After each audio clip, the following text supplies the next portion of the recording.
Bom, meninas, então vamos para mais uma aula. Hoje a gente vai falar sobre estabelecer objetivos terapêuticos em aba.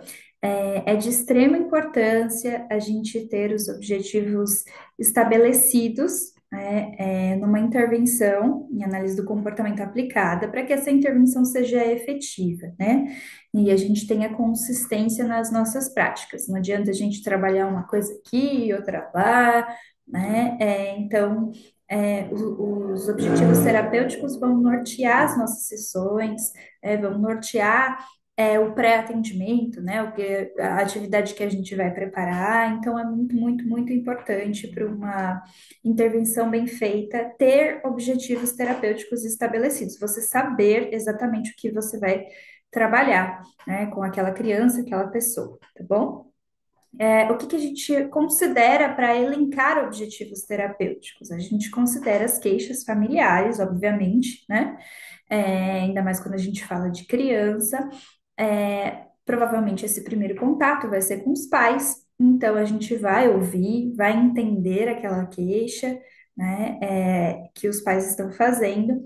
Obviamente, às vezes é uma percepção um tanto distorcida de como as coisas acontecem, mas são informações que a gente tem que levar em consideração. Afinal de contas, né, a maior parte do tempo aquela criança estará com essas pessoas, tá bom?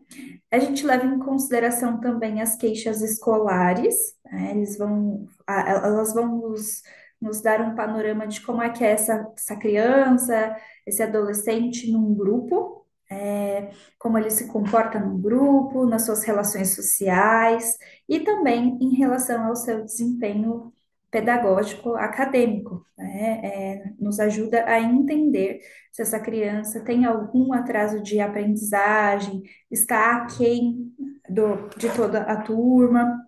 Então, as informações escolares, elas são imprescindíveis para a gente poder elencar objetivos terapêuticos que façam sentido, tá? Para a criança. A gente também vai considerar as queixas de outras especialidades. Então, muitas vezes a gente recebe casos, né, de fonoaudióloga, a gente vai receber casos de TO, do próprio neuropediatra, enfim, né, são infinitas possibilidades de encaminhamento. E a gente vai considerar, né, por que que essa pessoa encaminhou para o psicólogo, qual a observação, né, que essa pessoa tem de relevante, o que que é clinicamente relevante para ela, para considerar que a intervenção ABA seja importante, tá? E, obviamente, né, a avaliação comportamental. Nossa avaliação comportamental é imprescindível para a gente elencar também aí os objetivos terapêuticos. É muito importante a gente fazer uma avaliação comportamental bem feita para que a gente tenha objetivos claros e que façam sentido. Às vezes a gente fica numa ansiedade de começar a intervir, né? Então eu tenho que a criança vem e a gente pega muito a demanda da família, né? Que está desesperada, a gente quer corresponder, atender, então a família fala que precisa trabalhar XYZ, e aí a gente se vê trabalhando XYZ, e não necessariamente é o que de fato precisa ser trabalhado. A gente vai ver que existe uma hierarquia, né, de prioridades e de coisas que a gente precisa trabalhar. Então, uma coisa vai levando a outra. Às vezes, os pais estão demandando algo que é muito acima daquilo que a criança tem condições de entregar.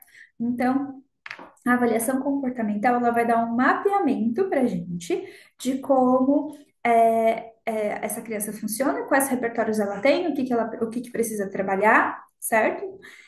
E aí a gente vai, né, pensar em formas de fazer essa avaliação comportamental aqui ao longo da nossa aula.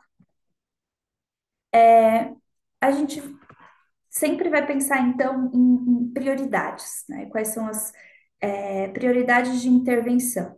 Então, o que que a gente precisa olhar, observar, ficar atento numa criança, né? Primeiro, né, vamos pensar em responsividade. Essa criança, ela precisa perceber o ambiente, ela precisa responder aos estímulos do ambiente, né? Ela precisa estar olhar para fora e não só para dentro. Quando a gente fala de autismo, por exemplo, né, principalmente ali do nível 3, são crianças que vivem muito mais para dentro, né, olhando até por terem questões sensoriais muito intensas, né, e aí não tem uma percepção do ambiente, não percebe o outro. Então, como é que eu vou ensinar algo para essa criança se ela não me percebe? Tá? Então, a gente tem que trabalhar a responsividade ao ambiente, não só às pessoas, mas também aos objetos, enfim, né? A gente tem que ensinar essa criança a responder às coisas que acontecem, a um barulho, a um comando, a, um- a uma luz, né? A um sinal, uma imagem, um brinquedo, enfim, né? A gente tem que ensinar essa criança a responder. Então, essa é a primeira coisa, porque isso vai levando, né, as outras coisas. É um repertório de base que a gente fala.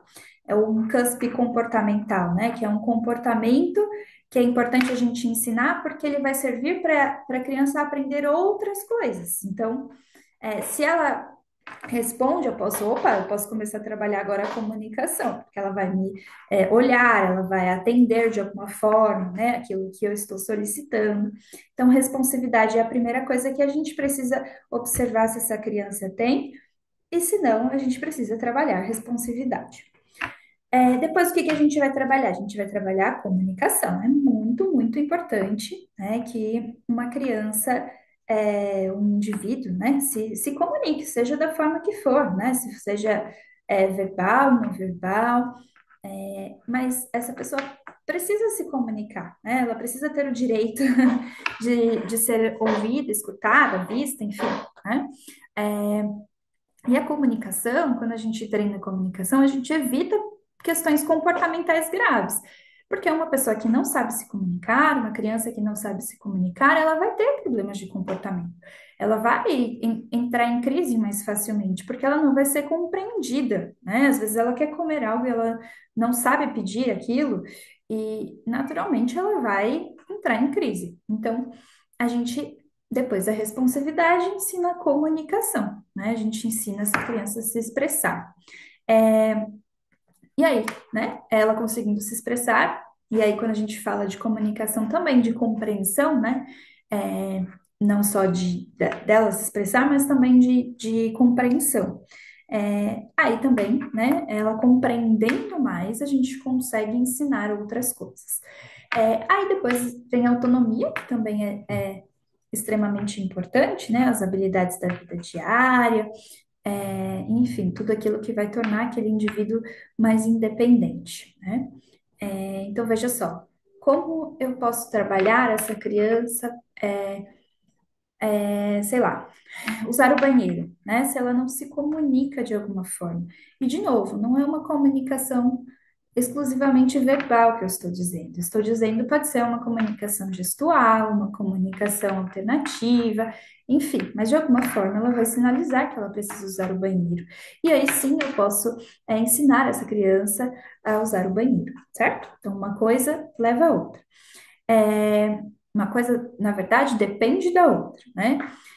E aí, né, a gente trabalha depois de autonomia e habilidades sociais. Obviamente que dentro de cada uma dessas coisas existem, né, micro habilidades infinitas, né? A gente está falando aqui de um grupão de coisas principais, mas existem micro habilidades que a gente trabalha.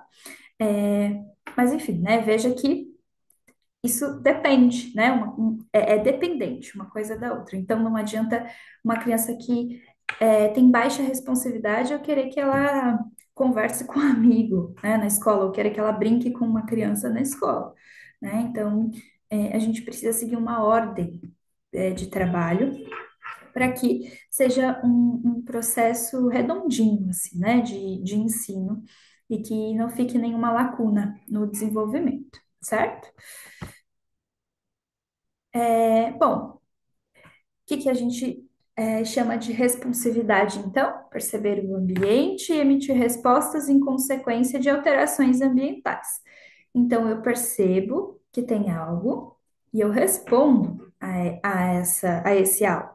Então, suponhamos que tem a criança está no canto da sala e aí você coloca uma luz na parede. esse algo no ambiente, a luz, né, faz com que essa criança olhe e veja essa luz. Pode parecer que é algo besta, né? Mas tem muitas crianças que não fazem isso.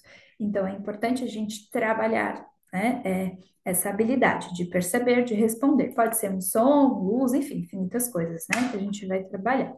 E aí, quais seriam, né, as habilidades que a gente pode trabalhar para desenvolver responsividade e que normalmente a gente trabalha na clínica para desenvolver responsividade? Vamos lá. Primeira coisa, e aí de novo, veja que uma coisa leva a outra, né? Então, primeira coisa, contato de olho, olho no olho, né?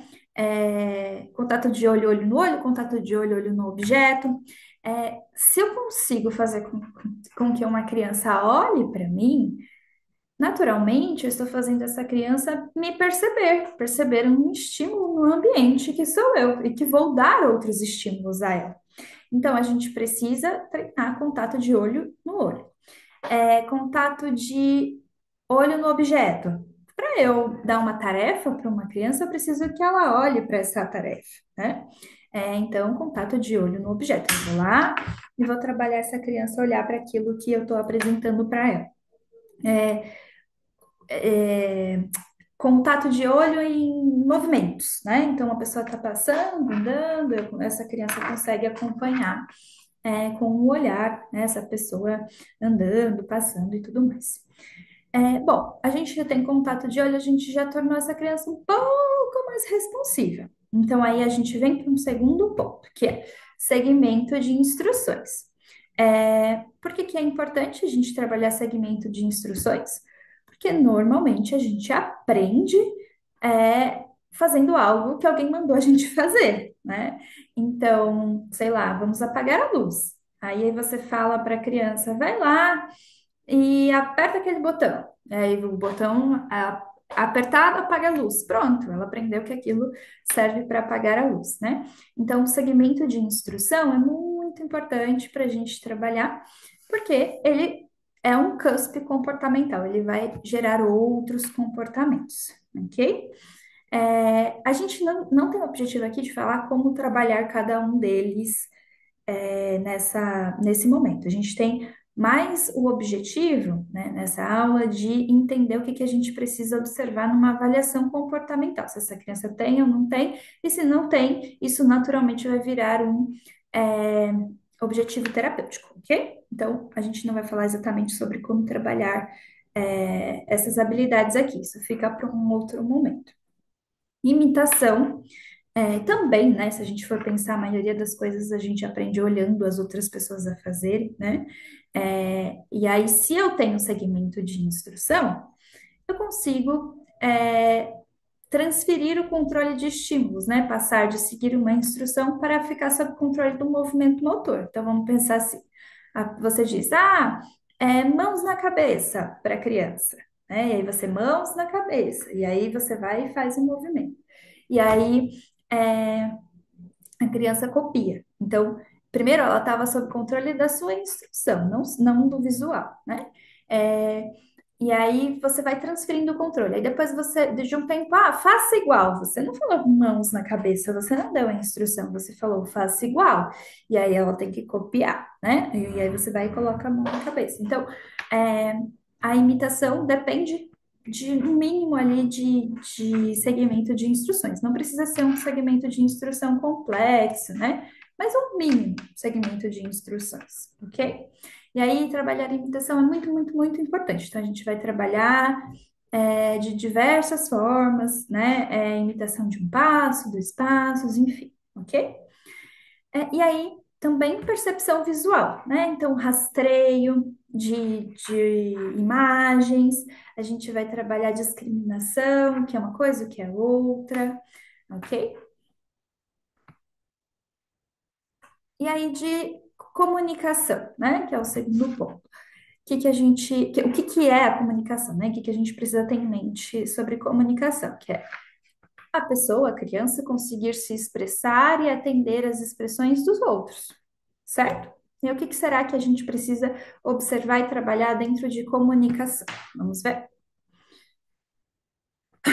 Emitir pedidos simples, né? Então, coisas muito simples mesmo. Se for verbal, por exemplo, pode ser um dá, né? Se for, tipo, me dá, o dá, né? Se for não verbal, pode ser um apontar, né? Se for PEX, pode ser a imagenzinha do item, né? Que a criança quer, enfim, né? Então, emitir pedido simples, não é uma frase complexa, não é um pedido, nossa, super elaborado, não. É um pedido simples que a gente precisa ter ali para a gente conseguir trabalhar as outras coisas, ok? Tendo um pedido simples, a gente começa a ensinar a criança a expressar necessidades. Então, eu quero ir, eu preciso ir ao banheiro, né? Estou com fome, estou com sede. E aí, ela tendo, então, um repertório de pedidos simples estabelecidos, a gente pode começar a expressar necessidades, ok? Expressando necessidades, a gente pode começar a fazer descrições simples sobre as coisas. Então, descrever, isso é um círculo, ou isso é amarelo, amarelo, né? Não necessariamente vai ser uma frase, obviamente isso vai ser construído gradativamente. A gente vai começar com para todos esses, né? A gente vai começar com uma palavrinha, depois a gente vai começar com uma frase de duas palavrinhas, mais descrições, né? Dizer o que as coisas são, ok? Atender a demandas comunicativas, então atender ao que o outro está falando, né? Então, pegue isso, pegue aquilo, ou me dá tal coisa, né? Então, isso é uma demanda, atender a demandas comunicativas, ou responder perguntas, né? Aqui também é muito importante em demandas comunicativas, é a habilidade de responder perguntas. Isso é uma coisa que a gente tem que trabalhar muito de forma bastante estruturada, assim. Então, responder perguntas de quem, o que, onde, quando, né? A criança saber que quando se está perguntando quem, eu estou demandando uma resposta de nome, de pessoa, ou de animalzinho, enfim, de personagem. Quando eu estou perguntando o quê, eu estou demandando uma ação, um objeto. Quando eu estou perguntando onde, ela tem que me responder alguma coisa relacionada a lugar, né? E quando de tempo, né? Alguma coisa relacionada a tempo. Então, a gente tem que trabalhar essas demandas comunicativas, né? Para que depois, no futuro, essa criança, tendo todo esse repertório, essa criança consiga manter um diálogo, por exemplo. Então, quem foi com você à escola? Né? Ou onde você foi viajar? Né? Aí a criança responde, aí você vai e responde de volta, e você começa a fazer um diálogo vai e vem. Mas percebe que para isso acontecer, para um diálogo vai e vem acontecer, a gente tem que trabalhar uma série de outros repertórios antes, beleza? De autonomia, vamos lá. Realizar atividades da vida diária com autonomia, independência, né? Que a gente. Aqui não tem uma hierarquia, não coloquei na escadinha, não tem uma hierarquia porque não tem uma coisa que depende da outra. Na real, a gente vai trabalhar aquilo que for mais fácil para a criança, que fizer mais sentido para a demanda da família, porque a gente tem que considerar isso também, né? Às vezes é mais urgente para a família pela dinâmica, pelo dia corrido, que a criança aprenda a se vestir sozinho, que a criança aprenda a tomar banho. Claro que o desfraude, né, sempre é é um critério importante, né, de autonomia. Então, a gente considera o desfraude como uma prioridade, mas o resto a gente vai definindo conforme a dinâmica da família de forma bastante individualizada. Então, né, de autonomia, o que que a gente considera desfraude, tomar banho, escovar os dentes, se vestir, comer sozinho. Faltou aqui até usar o banheiro, né, depois que a criança já é desfraudada. E aí vejam que são tarefas, né, são tarefas que, se a gente for pensar, elas envolvem muitos passos. E aí sim, essas tarefas elas podem se subdividir assim de uma forma hierárquica, né? Então, tomar banho. O que exatamente do tomar banho que essa criança precisa aprender primeiro a fazer? Tomar banho é muito genérico, é muita coisa, né? Então, ela vai entrar no banheiro, primeiro ela tem que tirar a roupa dela, depois ela vai entrar no banheiro, ela vai abrir o registro, depois ela vai passar shampoo, depois ela vai passar sabonete, é muita coisa, né? Então a gente vai estabelecendo de forma gradativa esses objetivos, ok? E aí, né, temos aqui as habilidades sociais. O que que a gente tem de hierarquia? Então, em habilidades sociais, a gente tem perceber o outro em sua totalidade e adequar o seu comportamento às demandas sociais, né? Então, vamos lá. O que que a gente tem de pré-requisitos, né? Até uma habilidade social mais lapidada. Brincar funcional e compartilhado. Então, eu entender a função de um brinquedo e compartilhar essa brincadeira. Por que que é importante eu entender a função do brinquedo? Primeiro, porque a gente evita o brincar, né, que faz com que a gente ganhe repertório para a vida.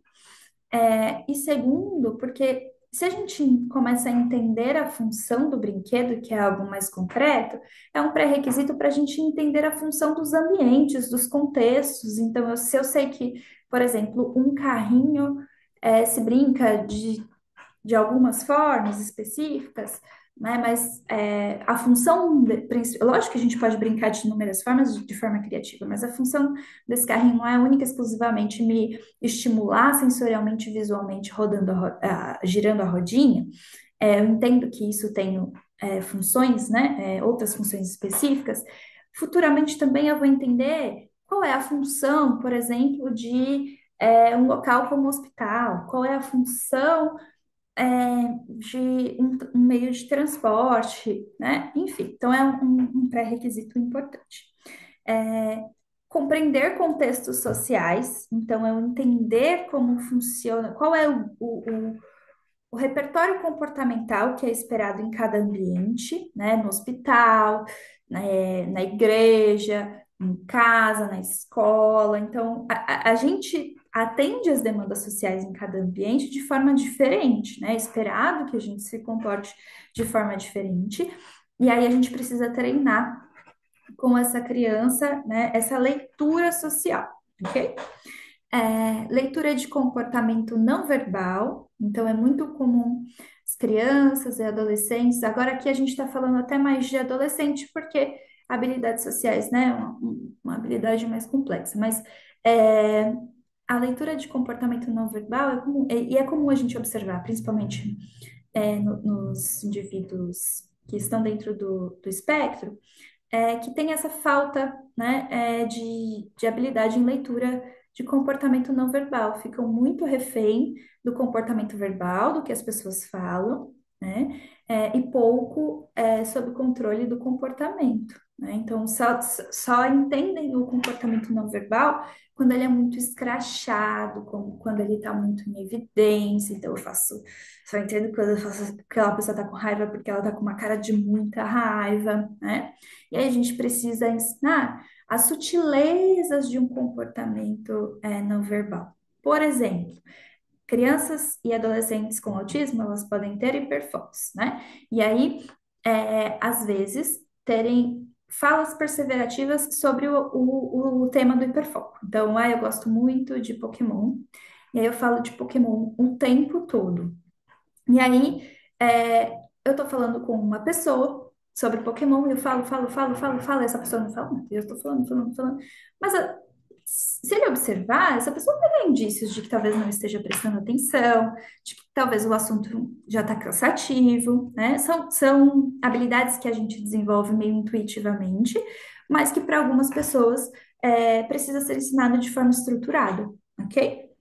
E aí, né, depois a gente vai trabalhar a resolução de problemas, que é algo que envolve mais a abstração, né, e é mais complexo, né? Então, como eu estou num conflito no trabalho, como é que eu resolvo esse conflito? Eu vou pensar nas possibilidades. É muito difícil para eles pensarem em coisas que não estão acontecendo, que eles não estão vendo, né? Não estão acontecendo exatamente agora. Então, conjecturar, hipotetizar, levantar as possibilidades de reações das pessoas, né? Certo? Então, resolução de problemas, às vezes também coisas mais simples, né? Ai, eu já aconteceu com um paciente meu, estava na prova, e aí a caneta não estava funcionando, estava seca, né? E precisava terminar a prova. Não sabia como resolver aquilo, né? Então ele poderia ter pedido para alguém, ele poderia ter sinalizado o professor, ele poderia, sei lá, terminar de lápis e depois justificar, ele poderia pensar em outras, né, possibilidades de resolver aquele problema, mas ele não tinha um repertório de resolução de problemas, ele precisava trabalhar aqui, ok? E aí tem uma questão, né? Se a criança tiver muitas barreiras comportamentais, o que são as barreiras comportamentais? Elas são comportamentos interferentes que impedem a aquisição de outras habilidades. Então, são comportamentos que são como barreiras mesmo, né? Eles impedem, eles dificultam a aquisição de outras habilidades. Que tipo de barreiras existem? Estereotipias, mas aí uma ressalva. A gente intervém em estereotipias somente quando elas estão prejudicando de alguma forma o indivíduo. Se não, a gente não vai fazer intervenção nisso. Acho que até é antiético, né? A gente intervir só porque não é socialmente aceito, né? Então, vamos supor que a estereotipia é bater a cabeça na parede. Pô, não vou deixar a pessoa bater a cabeça na parede, eu vou fazer uma intervenção nisso. Mas se a estereotipia quando ela está muito feliz, fazer isso com as mãozinhas. E aí depois ela vai e volta para a atividade tranquilamente, sem problema. Por que que eu vou fazer uma intervenção nisso, né? Então, a gente não faz intervenção em estereotipia que não tem um impacto na vida daquela pessoa, certo? Então, às vezes, estereotipias que não são lesivas, né, mas que duram muito tempo e tiram o foco da criança, aí beleza, a gente pode redirecionar, mas se não, né, tá tudo certo, tudo bem, é uma forma de autorregulação. Mas, então, que fique claro aqui que as estereotipias são barreiras nesses casos, elas não são sempre barreiras, ok? Hiperatividade, né? Muito difícil você conseguir aplicar uma atividade, por exemplo, numa criança que tem uma hiperatividade muito descontrolada. Busca sensorial excessiva também é uma barreira, então o indivíduo, a criança não consegue se concentrar porque está com alguma busca sensorial, tátil, olfativa, né? Enfim, né? Tem diversos. E comportamento opositor, né? Que acho que é de todos esses mais difícil trabalhar. O comportamento opositor também configura-se como uma barreira. Então, se a criança tem barreiras, você identificou isso na sua avaliação comportamental, você vai trabalhar primeiro as barreiras e depois você vai começar a trabalhar as habilidades que a gente conversou. Vocês vão ver que, naturalmente, quando você está trabalhando uma coisa, você vai tendo ganhos em outras áreas. Então, você está trabalhando nas barreiras, você vai ter algum ganho já, né, de repertório lá, mas o seu foco, o seu objetivo é diminuir aquela barreira, ok? Então, você está trabalhando comunicação, naturalmente você vai ter um ganho em habilidades sociais. Mas naquele momento o seu foco é trabalhar comunicação. Que bom que você está tendo ganhos extras, mas a gente não pode tirar da nossa frente, né? Quais são os nossos objetivos, porque senão a gente faz sessões muito perdidas, ok? Bom, aqui a gente tem um casozinho, né? Que a gente vai discutir juntos na próxima supervisão, mas considerando, né, todos esses pontos, eu vou querer que vocês elenquem quais objetivos vocês vão trabalhar primeiro, tá bom, meninas? Um beijo e até a próxima.